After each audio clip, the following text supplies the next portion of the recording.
Students, कैसे हो आप सब।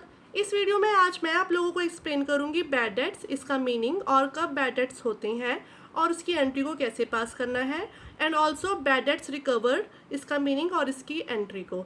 तो चलिए वीडियो शुरू करते हैं। और एक चीज़ जो मुझे आप लोगों को आज इस वीडियो में बतानी थी कि मुझे कुछ स्टूडेंट्स ने कमेंट सेक्शन में पूछा था कि अकाउंट्स का रजिस्टर या नोटबुक हमें कैसे मेंटेन करनी है, तो वो भी मैं आप लोगों को थोड़ा सा बताना चाहूँगी। सबसे पहले तो जो रजिस्टर आपने लेना है वो काफ़ी ब्रॉड हो, जितना ब्रॉड मैक्सिमम मार्केट में मिलता हो उतना ले सकते हैं वो आप।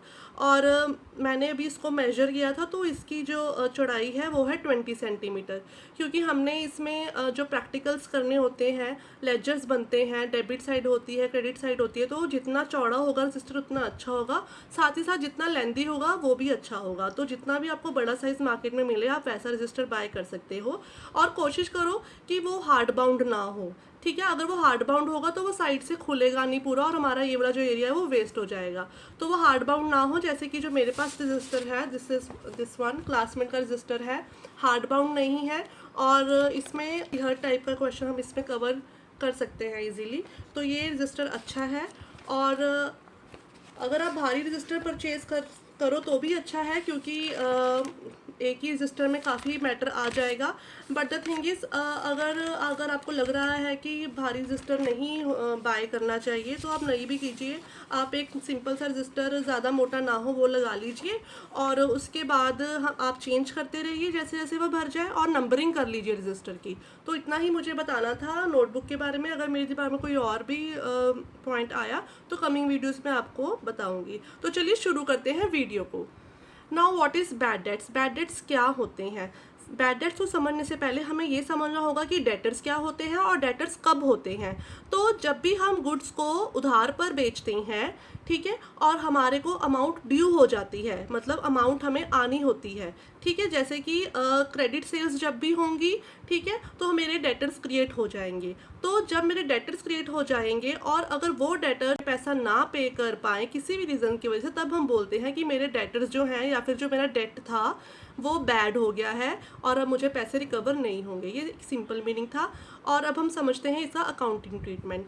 सबसे पहले तो बैड डेट्स की एंट्री को समझने से पहले हमें समझना होगा कि गुड्स सोल्ड ऑन क्रेडिट की एंट्री क्या है। वो इसलिए क्योंकि ये आगे फर्दर कंटिन्यू भी होती है एंट्रीज, इसलिए मैं आपको आज कंटिन्यू वाला और कंप्लीट बताऊंगी। ठीक है, तो जैसे कि फर्स्ट एंट्री है, goods sold to Ramesh amounted ₹10,000।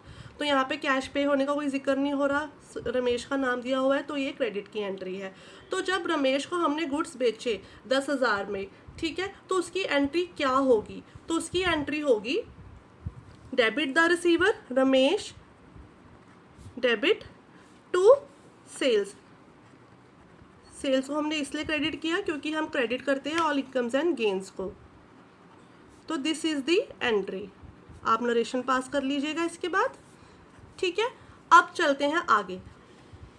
Entry of bad debts. सबसे पहले तो बैड डेट्स की नेचर क्या है। जो बैड डेट्स है इसकी नेचर होती है लॉस, मतलब हमें अमाउंट आनी थी हमारे डेटर से, ठीक है, और वो अमाउंट हमें नहीं आ पाई। बैड डेट्स होते हैं हमारे लॉस, और लॉस को हम हमेशा डेबिट करते हैं नॉमिनल अकाउंट के रूल के अंदर, ठीक है। और जो रमेश है हमारा यहाँ पे ये डेबिटर क्रिएट हुआ है, ठीक है। और अब क्वेश्चन देख लेते हैं।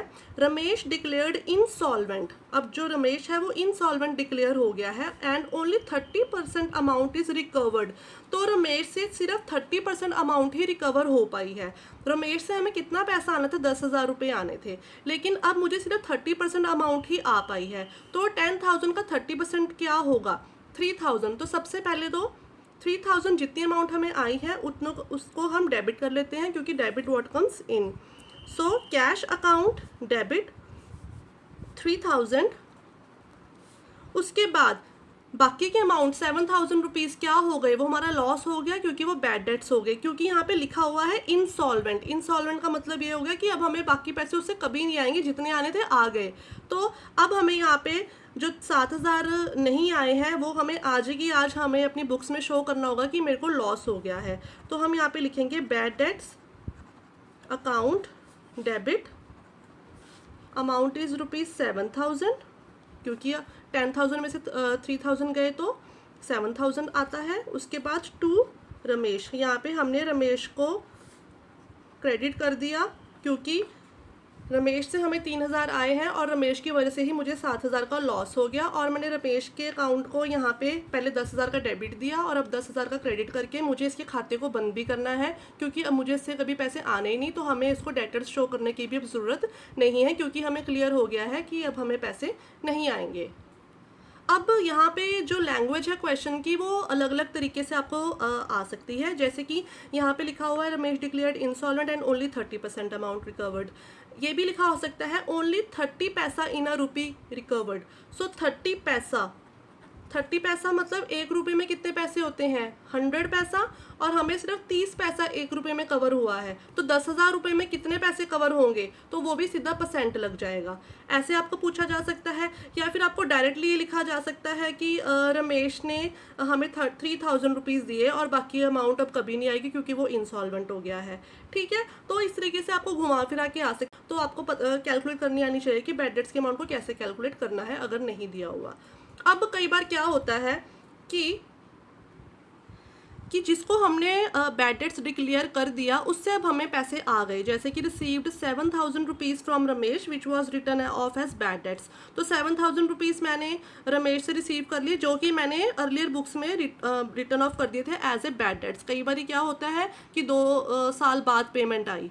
ठीक है, ये तो मैंने आपको साथ ही एक एग्जाम्पल बता दी। कई बार महीनों का या 1 साल तक का फ़र्क आ जाता है, तो वो पुरानी बुक्स में चला जाती है कई बार पिछली एंट्री। ठीक है, तो यहाँ पे उन्होंने लिख दिया है कि जो हमने बैड डेट्स कर दिए थे शो, उसको अब हमने रिकवर कर लिया है अमाउंट को। तो अब हमने एंट्री क्या पास करनी है, तो सबसे पहले तो हमें कैश आया, सिंपली कैश आया तो उसकी एंट्री लिख लेते हैं, वो रिकॉर्ड कर लेते हैं, कैश अकाउंट डेबिट 7,000 रुपीज़।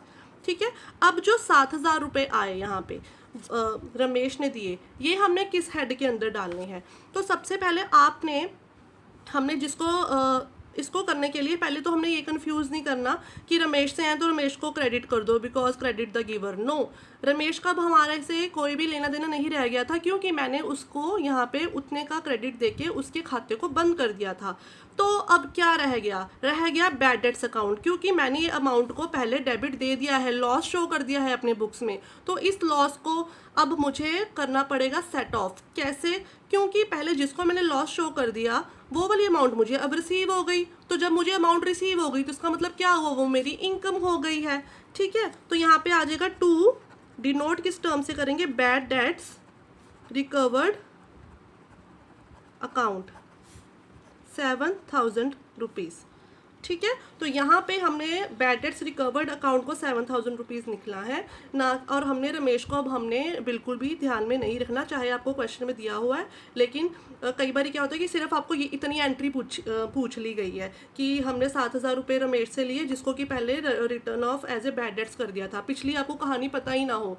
ठीक है, ऐसा मोस्ट ऑफ द टाइम्स होता है। तो हमें हमेशा ये याद रखना होगा कि जो बैड डेट्स पहले डिक्लेयर कर दिए हैं, अगर उससे पैसा आया तो हमने उसको भी यहाँ पे क्या लिखना है, बैड डेट्स रिकवर्ड अकाउंट। एक चीज़ और, अब यहाँ पे तो हमने क्योंकि कंटिन्यूटी में क्वेश्चन किया, यहाँ पे पता है कि 7,000 रुपीज़ ही बैड डेट्स है और उतने पैसे वापस आ गए। कई बार क्या होता है कि उसने पैसे दिए लेकिन कम दिए, ऐसा भी हो सकता है कि कम दे दिए, उसके पास 4,000 उसने दे दिए हमें, तो हम यहाँ पे सिंपली 4,000 से एंट्री करेंगे। ठीक है, हमने ये देखना है कि कितनी अमाउंट हमें रिसीव हुई है और पहले जो रिटर्न ऑफ हो गई थी एज ए बैड डेट्स। तो स्टूडेंट्स, आज के लिए बस इतना ही। मैंने वीडियो को शॉर्ट रखा है, कोशिश की है कि एंट्रीज वाइज ही वीडियोस बनाऊं। ठीक है, सो दैट आपको भी एक्सेस करने में इजी हो, जो एंट्री आपको समझनी हो या जो आपको मुश्किल लग रही हो आप उसको बार बार सुन सकते हो। So thank you students, thank you for listening to me, and if you have any doubt you can ask me in the comment section. Thank you.